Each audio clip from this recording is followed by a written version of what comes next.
माहिती आहे, उच्च शिक्षित भगत 42 वर्षांचे अविवाहित उच्च शिक्षित प्राध्यापक होते आणि त्यांची आई मैत्रिया भगत यांचा जन्म एका प्रतिष्ठित आणि शिस्तबद्ध घरात झाला। वडील डॉक्टर होते आणि आई गृहिणी। शिक्षणाला आणि संस्कारांना प्राधान्य देणाऱ्या या कुटुंबात मैत्र्यांनी आपले बालपण आणि तारुण्य घालवले। लहानपणापासूनच अभ्यासात प्रावीण्य मिळवणारा, संयमी आणि अंतर्मुख स्वभावाचा मुलगा अशी त्याची ओळख होती। मैत्र्यानं अर्थशास्त्र विषयात पदवी, नंतर पदवी उत्तर शिक्षण पूर्ण केले। त्यानंतर तो नामांकित GLS कॉलेजमध्ये प्राध्यापक म्हणून रुजू झाला। मानधनही भरपूर होतं। विद्यार्थ्यांमध्ये लोकप्रिय असलेल्या या प्राध्यापकाच्या जीवनात बाहेरून पाहता कोणतीही त्रुटी नव्हती, पण जेव्हा माणूस स्वतःशीच लढतो तेव्हा ही लढाई कोणालाही कळत नाही, अगदी घरातल्या माणसाला सुद्धा नाही। पालडी परिसरातील महालक्ष्मी अपार्टमेंटच्या दुसऱ्या मजल्यावर घर क्रमांक 4 मध्ये मैत्र्या आपल्या आईसोबत राहत होता। त्याचे कुटुंब पूर्वीपासूनच 5 जणांचे होते। वडील, आई, मैत्र्या आणि 2 बहिणी। वडिलांचा काही वर्षापूर्वी मृत्यू झाला होता। 2 बहिणींमध्ये एकाचं नुकतंच सुरतमध्ये लग्न झालं होतं, तर दुसरी बहीण ही स्वतंत्र आयुष्य जगत होती। संपूर्ण घर आता आई आणि मुलगा हे दोघेच राहिले होते। आई 75 वर्षाच्या होत्या, वृद्ध पण शारीरिकदृष्ट्या ठीकठाक। घरात काहीही कमी नव्हते। सुव्यवस्थित घर, सुशिक्षित मुलगा आणि घरच्या घरी स्वयंपाक करणारी आई। पण यातून सुद्धा मैत्र्याच्या आयुष्यात एक मोठा शून्य होता। सांत्वन करणारं कोणी नव्हतं, संवाद नव्हता। अविवाहित असल्याने त्याच्या मनातला विचार आणि वेदना कोणी समजून घेणारं नव्हतं। पोलीस तपासात समोर आले की मैत्र्या गेल्या काही महिन्यापासून नैराश्याने त्रस्त होता। कोणत्याही वैद्यकीय उपचारांचा पुरावा नाही, पण मानसिक अवस्थेबद्दल त्याच्या वागण्यामध्ये बदल दिसून येत होता। शेजाऱ्यांनी सांगितले की तो फारसा बाहेर पडत नव्हता। कॉलेजही अधूनमधून तो कॉलेजला जात होता।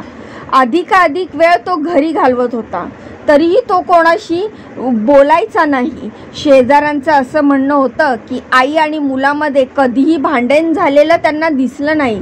दोघेही शांत स्वभावाचे होते, पण शांततेच्या आडून एक मानसिक संघर्ष चालू होता, जो शेवटी जीव घेणा ठरला। 13 जूनच्या सकाळी 7 वाजेच्या सुमारास शेजाऱ्यांच्या असं लक्षात आलं की भगत यांच्या घराच्या दारावर दूध आणि वर्तमानपत्र तसेच पडले होते। घरात कोणतीही हालचाल नव्हती। शेजाऱ्यांनी दार ठोठावले, हाक मारली, पण प्रतिसाद मिळाला नाही। थोड्याच वेळात दार आतून बंद असल्याचं लक्षात आल्यानंतर त्यांनी दार उघडण्याचा प्रयत्न केला। काही वेळात जेव्हा ते घरात शिरले तेव्हा समोरचं दृश्य अंगावर शहारे आणणारं होतं। घरात 2 मृतदेह पडले होते। एका खोलीत आईचा मृतदेह होता, तिच्या गळ्यावर खोल चाकूचे वार होते। ती झोपेत असतानाच तिचा गळा चिरण्यात आला होता। त्याच्या शेजारी रक्ताची मोठी डबकी होती। तिच्या चेहऱ्यावर अजूनही एक आश्चर्याची छाया होती। शक्यतो तिच्या मृत्यूची जाणीव होण्याआधीच तिला संपवण्यात आलं होतं। दुसऱ्या खोलीमध्ये दिवाणखान्यात पंख्याला लटकलेल्या मैत्र्याचा मृतदेह आढळून आला। त्याच्या चेहऱ्यावर शांतता होती। कदाचित मृत्यूनंच त्याला त्याच्या दुःखातून मुक्त केलं होतं। घटनास्थळी पोलीस हजर झाले। DCP शिवम वर्मा आणि SP सह तपास पथक आले। घराची बारकाईने पाहणी करण्यात आली। घरात कोणत्याही झटापटीचे चिन्ह नव्हतं, फक्त स्वयंपाकघरात एक चाकू सापडला ज्यावर रक्ताचे डाग होते। हा चाकू आईच्या हत्येसाठी वापरण्यात आला होता। पोलीस तपासात आणखीन एक महत्त्वाची माहिती समोर आली।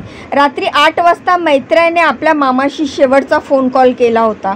फोनवर काही विशेष न बोलता केवळ सगळं ठीक आहे, आपण नंतर बोलू असं सांगितलं होतं. कदाचित हेच त्याचे निरोपाचे शब्द होते. पोलिसांनी या घटनेची चौकशी गांभीर्याने सुरू केली. आत्महत्या आणि खून या दोन्ही बाबतीमध्ये मृत्यूपूर्वक मानसिक स्थिती, सामाजिक ताणतणाव, वैयक्तिक संघर्ष या सर्व पैलूंवर विचार केला जातोय. मात्र अनेक प्रश्न अजूनही अनुत्तरित आहे. इतका प्रेमळ आणि शांत मुलगा अशा टोकाच्या निर्णयापर्यंत का पोचला?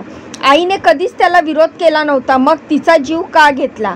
एकाकीपणाची आणि नैराश्याची ही परिणिती टाळता आली असती का? या घटनेनंतर परिसरात एकच खळबळ उडाली आहे. अनेक शेजाऱ्यांना विचार अजूनही विश्वास बसत नव्हता की मैत्र्या असं काही करू शकतो. तो नेहमी नम्र होता, आईला खूप मान देत असे, कधीच भांडण किंवा आवाज ऐकला नाही असं अनेकांचं म्हणणं होतं. ही घटना आपल्याला एक मोठा धडा देऊन जाते की मानसिक आरोग्य हा विषय केवळ वैद्यकीय मुद्दा नाही, तो एक सामाजिक आणि कौटुंबिक जाणीवाचा भाग आहे. एकाकीपणाची, आतल्या दुःखाची, थकव्याची आणि निराशेची चाहूल लवकर घेणं गरजेचं आहे. मैत्री भगतच्या मृत्यूने अनेक मनांना अस्वस्थ केलं. ही घटना केवळ एका माणसाच्या मृत्यूची नाही आहे, ही संपूर्ण समाजाच्या दुर्लक्षाची आणि संवेदनशीलतेच्या अभावाची, संवादाच्या कमतरतेची आहे. आई आणि मुलगा ज्याने बहुतेक वेळा घराच्या 4 भिंतीच्या आत आयुष्य घालवलं, त्यांची कहाणी एका रात्री संपली आणि एक वेळ अशी आली की जिथे शब्द उरले नव्हते, फक्त रक्त होते. तिथे प्रेम नव्हतं, फक्त मृत्यू होता. ही घटना ऐकून याविषयी आपल्याला काय वाटते? आपल्या काय प्रतिक्रिया आहेत? मला कमेंटच्या माध्यमातून नक्की सांगा. जाण्याआधी या माहितीला लाईक करा, चॅनलला सबस्क्राईब करा. तुमच्या या बहिणीला पुढे जाण्याचा एक चान्स नक्कीच द्या. भेटूया पुढच्या माहितीमध्ये अशीच दमदार लेटेस्ट अपडेट घेऊन. तोपर्यंत स्वतःची काळजी घ्या. बाय आणि नमस्कार.